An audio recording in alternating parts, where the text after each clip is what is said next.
All right, welcome back, everybody. This is Red Door Property Management Podcast. My name is Chris Knight. I'm the Business Development Manager here with Red Door Property Management, and I am joined here with Mike Taylor, owner of Red Door Property Management. Mike, how are you? I'm doing really, really good today, Chris. How are you doing? I'm doing pretty good until I found out that we almost look identical today in today's podcast. I think this is like 2 months running, isn't it?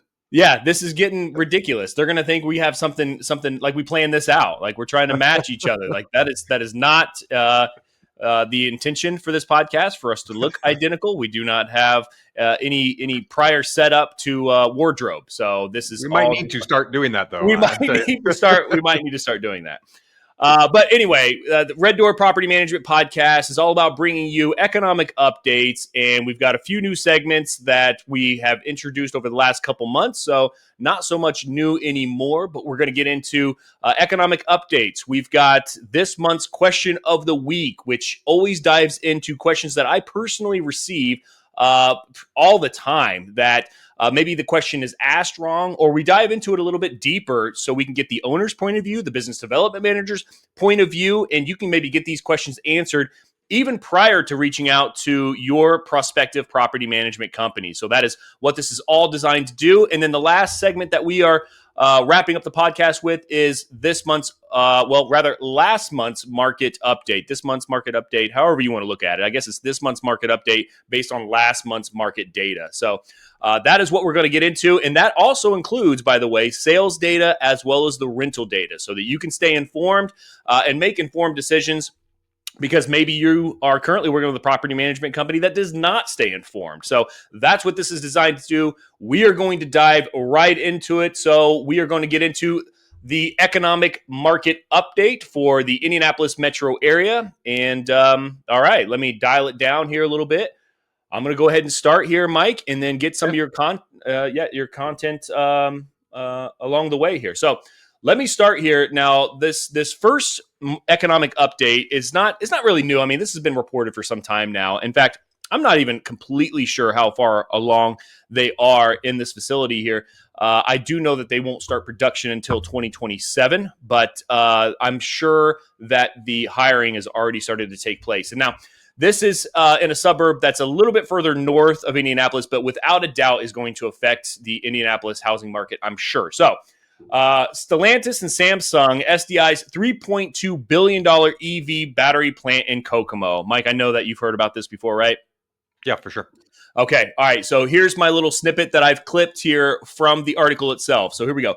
Stellantis, in partnership with Samsung, has announced plans to build a second electric vehicle battery manufacturing facility in Kokomo, Indiana. This $3.2 billion investment is expected to create approximately 1,400 new jobs. The plant is slated to begin production in early 2027. This follows their first joint venture in Kokomo, a $3.1 billion facility, also projected to create 1,400 jobs, scheduled to open in early 2025. So these developments position Kokomo as a significant hub for EV battery production in North America. So huge employment opportunity in just north of Indianapolis, but without a doubt is going to result in some housing opportunities in the north side of the Indianapolis market. What do you think? You know, that's so funny, Chris. I've actually been thinking about Kokomo recently, and it's like, hey, should we start thinking about exposing Kokomo? I mean, you know, we had a little stint in Kokomo, We but toyed. that was We toyed with 10 it. years ago, right? Totally different landscape. And with, I think, a couple developments, like it sounds simple, but even with, you know, what Carmel has done with US 31 and what they've done with 31, I mean, you can go from 465 to Kokomo in like 28 minutes if you drive fast. Blaze, you know what I mean? right through it now. I know it's so different. Yeah. So it's such a difference maker. I mean, in terms of commute, in terms of like, you know, who's working there, where you're living. I mean, I think it might be really time to explore Kokomo again, especially with new jobs being added. I don't honestly know a ton about the market up there because it's not an area that we service. We don't have a ton of clients that talk to us, but it might be something that we want to start exploring and start pushing to our investors, because I think, especially with jobs like this, I know there's a housing shortage up there. So I don't want to pretend like I'm the forefront expert on Kokomo. I know those are your old stomping grounds. Maybe you have some insight for us. Yeah, so those of you that don't know, that is where I hail from. So born and raised in Kokomo, and then so I got so good at my job, I just needed a bigger market to toy with. So I jumped into Indianapolis. Mike was gracious enough to offer me an employment opportunity here, and I've stuck with it ever since. And this is probably where I will die. But I hail from Kokomo. And so I know a fair amount about Kokomo, and it has just exploded in growth over the last 10 years. And I mean, with this new development, and I expect these new developments to only continue in the Kokomo and surrounding area. Yeah, I mean, exploring that as an opportunity. I think didn't you purchase a house in Kokomo and flip one or something like that early on? You know what? We explored it, but it never went through. We tried to make Oh, it we happen, never but did. it just didn't happen. Interesting. Okay. Yeah. Yeah. I think that's definitely an opportunity. And if you're interested in what's happening, at least on the ground, as far as phone calls, I do get occasional phone Hmm. calls from owners interested in management in the Kokomo area. So, and of course, we currently turn those away. So, if you are looking in the Kokomo area, breaking news: this might be an area that we're expanding to in the future. So it is on our radar. But back to the economic update. This is a huge development. And just like Mike said, because of the corridor there, the 31 corridor that you can easily travel from Kokomo to Westfield or Carmel, where a lot of those people are going to end up residing. So north side of Indianapolis is a great opportunity, I think. Even getting to Indy, I mean, you could even live in Kokomo and work That's in true. Indy. I don't think. Correct me if I'm wrong. You may. I don't go up there a ton, but I think you can get to Kokomo from 465 without hitting any lights. Is that true? Oh, there's Uh, one or two. There's a couple. yeah, right through what is that? The Carmel area where the Walmart and everything, and we're going to get into some of the weeds here. But yeah, there's Oh, yeah, yeah, yeah, there's yeah, like yeah. one, maybe two, but once you're past that, it's yeah, you're all the way down. Yeah, they've Anyway, it's removed all minimal. the stuff like It's yeah, minimal. You're flowing. The traffic is flowing. absolutely. Yeah, what used to take about an hour and 15 minutes from the Indianapolis area is probably about 45 minutes.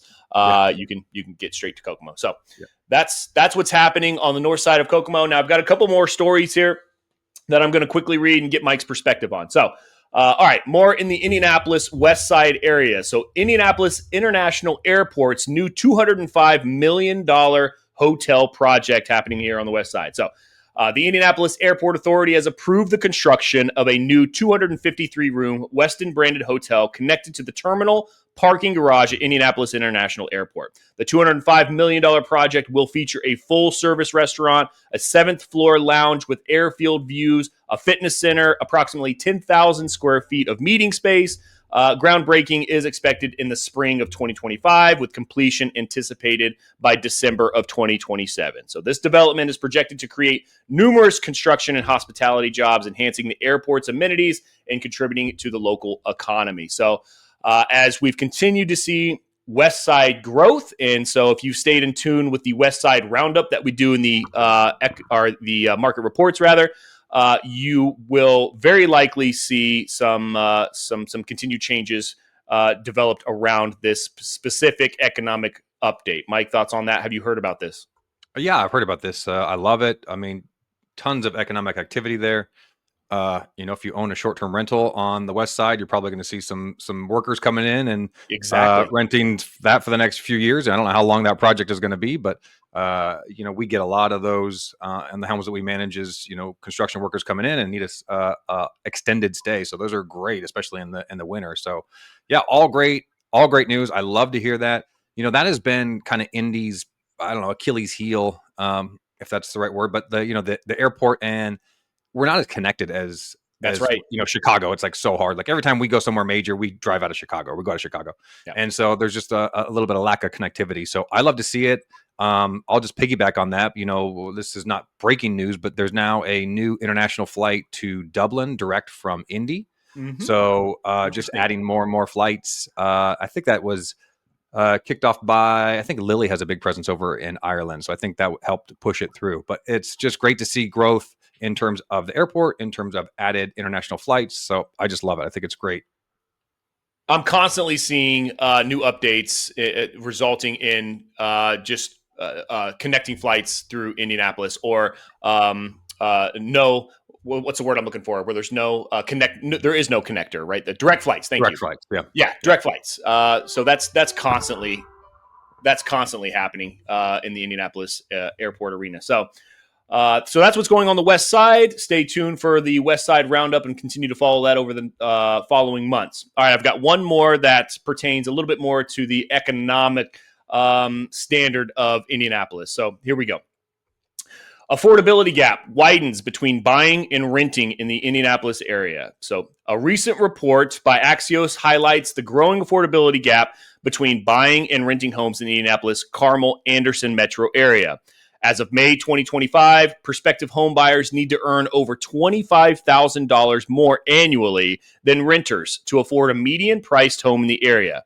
This disparity is driven by rising home prices, higher mortgage rates, and the limited housing supply, which I'm not so sure is very limited anymore, but we'll get into that argument later. Here we go with the doom and gloom. Yeah.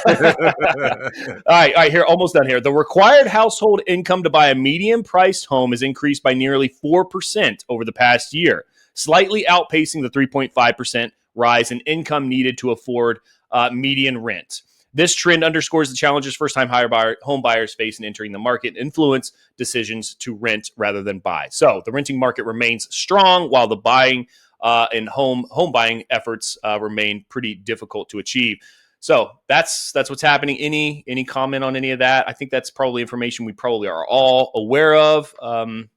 Yeah, nothing earth-shattering, kind of more of the same. But Yeah. to me, it just bolsters for investors because you're just going to see more renters. I mean, we've seen this has been the trend, and it's I think going to continue to be the trend, especially with interest rates where they are, prices where they are. I mean, it's just kind of more of the same. But it's just like, hey, this is becoming more and more a renter nation. So It is. That's the the point I wanted to good highlight. news for investors, honestly. Exactly. It's good news for investors. We continue to be more of a trending towards a renting type nation. So if you're an investor in real estate, this is probably good news for you. And that's going to wrap up my economic updates. Mike, what do you have on your table? All right, I got two. I think I'm going to shock you, Chris, on the area that I'm going to talk about because we never, ever talk about it in terms of like a submarket. Okay, But I'm excited. I'm going to talk about Carmel. Okay. I have two things with Carmel, and we haven't talked about this. This is like breaking news as of 2 days ago. But Carmel has followed suit with Fishers and passed a single family rental cap ordinance. Basically, from what I can tell, it's the exact same ordinance that Fishers has passed. It's 10%. You've got to be registered. You have to be registered if you do have a rental that's grandfathered in. So everything I've read pretty much mirrors Fishers. So they did not mess around with the timing. It was a 9-0 vote. So there was lots and lots of support for this. So we don't talk about Carmel typically because from an investor it doesn't make a lot of sense. But I'm going to talk about that in a second too. So I guess I think last week or last month I said, this could be the story of the year, and it's kind of shaping up to be that way. That because quickly Carmel passed it, and if you don't think that Westfield, Noblesville, at least all the other north side ones, and I'm sure it's going to catch fire and go to the west side, all the suburbs, all the donut counties. I think that this is going to continue the trend. Can they move as quickly as Carmel? I don't know, but this is definitely a story to watch. It's developing, and I believe that we're going to see these rental caps really throughout at least Hamilton County, if not everywhere. I haven't heard much of it happening in Indy, but I think that this is definitely a story to watch. Yeah. I mean, I couldn't agree more with everything you said there. I think it's going to continue to expand. I've seen talk in all these Facebook community pages. A lot of the current citizens are arguing for it, and I mean, I understand why. It's these major corporations that are picking up, and they just don't monitor them very close. I think that's what's driving a lot of this effort. So we'll see where this continues, and if it does continue, I think it could arguably result in more of these full rental neighborhoods being developed, because I would imagine that these rental caps don't pertain to something like that. For what? I'm sorry? Like, just these neighborhoods that are developing that are just nothing but rental properties. Oh, build to rent. Yeah, I'm pretty sure those are excluded. Multifamily is excluded. I think this is, single family homes in subdivisions. That's what they're targeting. So you're inevitably going to see more of those communities be developed. Yeah, I would think so. The other thing too that I don't want to gloss over that because I think it's a big story, but we're going to just have to continue to watch it. The other story is also related to Carmel. And I think maybe I know I have overlooked this as a potential investment. And especially with this 10% ordinance coming in. Do you know where Home Place is, Chris? You ever heard of Home Place? I've heard of it. No, I don't know where it is. Okay, so let me give a little bit of background for you and for the listeners. So Home Place is um it is like roughly in terms of like geography, it's like between 96th and I think like 111th, let's just call it 116th. That's and then like College and Westfield. So it's kind of like just north of 465 and like the center of Carmel.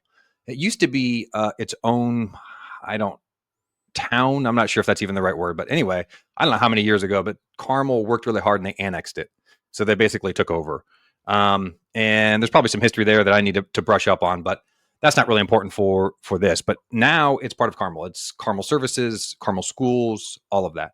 And it has typically been kind of a, Carmel is typically a higher end community, right? And that's why we don't talk about it on this podcast because it doesn't make sense for investors. But Home Place is a very affordable part of Carmel. It's always been a little bit more working class, that kind of stuff. So the Carmel is now kind of like, I don't know if redeveloping it, but plan to refresh Home Place businesses district in the works. So here, 7 years after Home Place neighborhood lost its long annexation battle and was absorbed into the city, the community's business district along College is set for a refresh that residents hope will leave it feeling like home. So there's like this like dichotomy of like the people who live there wanted to kind of maintain this this small hometown feel, but what I see is a potential for investors. So, Carmel doesn't do anything less than, all the way. So if you're going to start to see Carmel redevelop, is what I'm reading here, now may be a great time to invest in Home Place. So it sounds like they're going to start investing into these roundabouts like they have everywhere else and really kind of gentrifying the area because it does need it. I mean, it's I don't know if I want to call it run down, but it's not as nice as the other parts of Carmel. And so I see an opportunity for investors here because the average home price in Home Place is significantly less than Carmel. And so, this isn't going to be a cash flow play. Let me just show you something here. Let me share the screen, Chris, for you just to kind of illustrate what I'm talking about. And I don't want to go too far on this economic insights, but I think this is probably worth it because I see an opportunity here for investors, especially with this rental cap here. And while you're pulling that up, so the rental cap that you were talking about in the previous the previous article, is that slated to begin in 2026, January 2026? And if so, we're talking about making acquisitions between now and then. Yep. Yeah. Okay. So if you are interested in acquiring something, you better move pretty quick.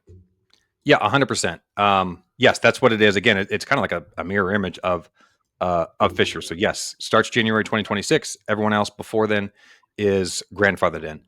Let me just show this here real quick for you, Chris. Can you see my screen? Yeah, we got it. All right, cool. I'm going to go to. I'm going to do this is our MLS, and actually, what I'm going to do here is this. I'm going to do market stats. I'm going to show you real time the average. Oops. I'm going to go sold homes in Carmel. A real behind the scenes look at look. I'm going to go back a year. Let's see. It's the 5th today. So I'll go back 6/4/2024 to 6/5. So this is the past 12 months in Carmel. No active listings. What did I do wrong? Oh, we fumbled it here on because I typed Carbon instead of Carmel. There we go. That's it. All right. So here we go. I don't want to go over all these numbers, but here's everything that's sold in Carmel. There's 1,500 homes. The average sales price in Carmel is $651,943. Wow. Okay. Wow. Okay. Crazy. So let me just do a real quick search here and show map. And this will be good because it'll show people where I'm talking about. So if you see Carmel here. Oh, yeah. This is beautiful. Okay. So Carmel. So it's going to be like right around here. So like I said, right in the center of Carmel. So it's like right here. This is, I'm gonna draw a rectangle around it. So it's roughly between College and Westfield and 111th and 96. That's roughly home place. Okay. Okay. If Yeah. I go, oops, let me go back here. Sorry, guys, if I'm going through this here a little bit. I don't want the active homes. I want the sold homes for the last year. Mm-hmm. Okay.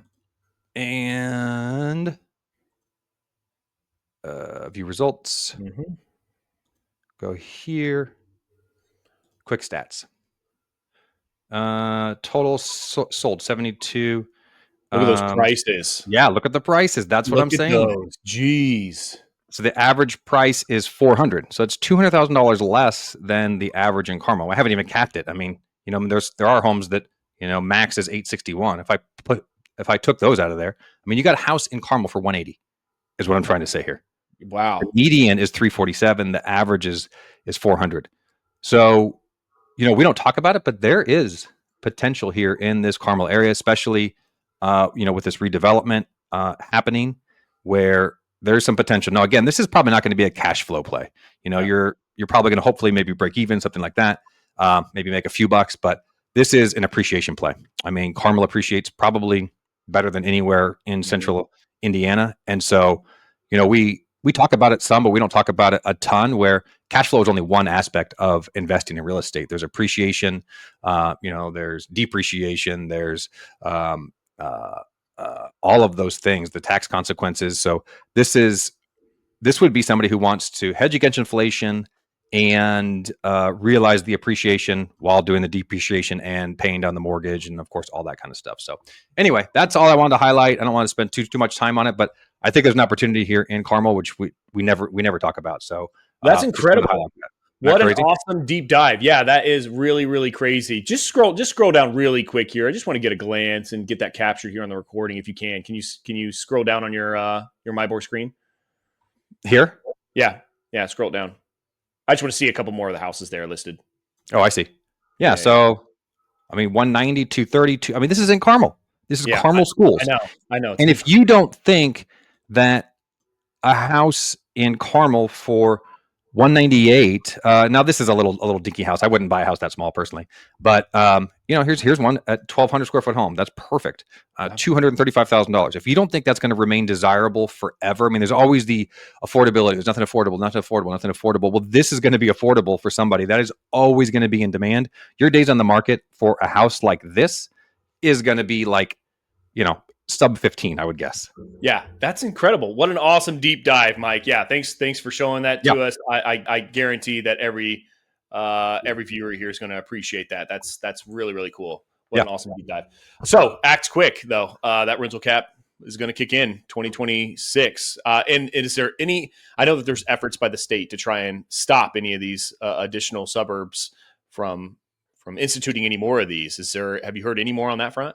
No, I haven't heard too much more on that. But again, just from last month, is if these cities get this in place before the state makes their effort, unwinding it is all but impossible. Yeah. Fishers and Carmel, that ship has sailed. I don't know what the other ones can do quickly enough, but no, I don't have any update on what the state's doing. Okay, all right. Any other economic updates on your desk? Those are the big ones for today. Okay. All right, that's going to wrap up our economic updates for the Indy metro area.